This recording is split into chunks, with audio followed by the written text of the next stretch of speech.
Salut tout le monde! Dans ce court vidéo, on veut vous montrer comment arranger un doré en portefeuille. Donc ça, c'est vraiment la méthode qu'on doit faire au Québec pour transporter les dorés jaunes afin qu'ils puissent être mesurables. Alors c'est bien simple, je vais vous montrer quelques détails afin qu'il n'y ait aucune arête à la fin. Je viens loger mon couteau sous l'opercule afin de venir faire un entaille avant la nageoire pectorale. Donc cette nageoire-là, c'est vraiment ça qui permet de mesurer les dorés. Donc la distance entre la nageoire pectorale et le bout de la queue permet de savoir si le doré est légal ou pas. Donc je viens le placer en arrière, je fais une bonne incision. C'est sûr qu'il y a une partie un peu croquante sur le doré, donc je dois venir là, bien comme il faut.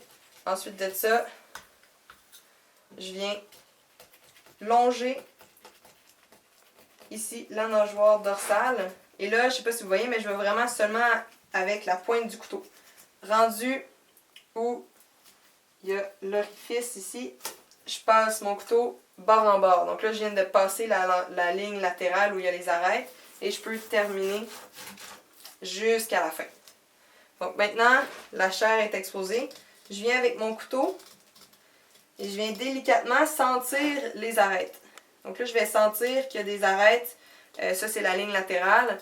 Et ensuite de ça, je vais changer l'orientation de mon couteau pour pouvoir venir glisser le long des arêtes. Donc, c'est important de ne pas y aller trop fort pour qu'on puisse, bien comme il faut, couper seulement la chair, pas les arêtes. Et là, je ne sais pas si vous entendez, mais à chaque fois que je passe, disons que je suis dans un arête, je l'entends. Donc, on continue jusqu'à ce qu'on soit où il y a la peau. Par la suite, je prends le doré et je vais venir loger mon couteau, dans le fond, sous la ligne latérale d'arête. Donc là, cette partie-là ici se retrouve les endroits où j'ai les arêtes. Ensuite, il faut que je vienne continuer mon chemin. Donc, je glisse mon couteau sur les arêtes de la cage thoracique. Et là, il faut que je vienne couper en arrière de la nageoire pectorale. Super bien important de la conserver. Et là, j'ai mon filet qui n'a pas d'arête. Il me reste juste à faire la même chose de l'autre côté et couper ici. Donc, je vais vous montrer. Ça ne sera pas bien long. On va le mettre un peu en accéléré parce que le processus est exactement le même.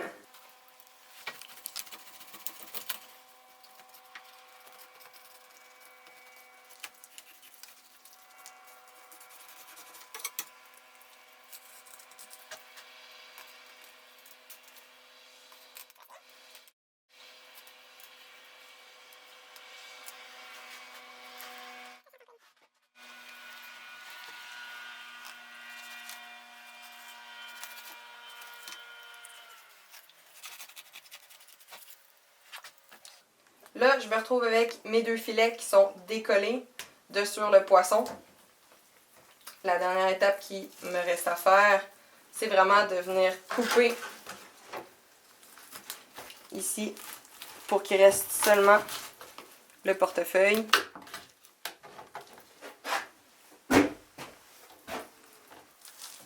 Alors, j'ai mon poisson, comme ça, qui est prêt à être transporté. Ce que je peux faire afin de m'assurer qu'il ne reste aucune arête, c'est simple, j'ai juste besoin de passer mon doigt et je vais le sentir si j'ai quelques arêtes. Donc si je sens qu'il y a des arêtes, après ça, j'ai juste besoin de venir ajuster ma coupe.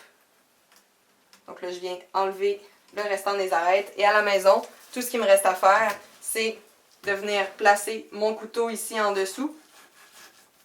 Et je vais venir glisser le long de la peau tout en plaçant mon couteau bien en angle pour pas que ça vienne couper la peau. Et voilà. Donc là, j'irai jusqu'à la fin, mais je vais le garder pour le transport. Et voilà,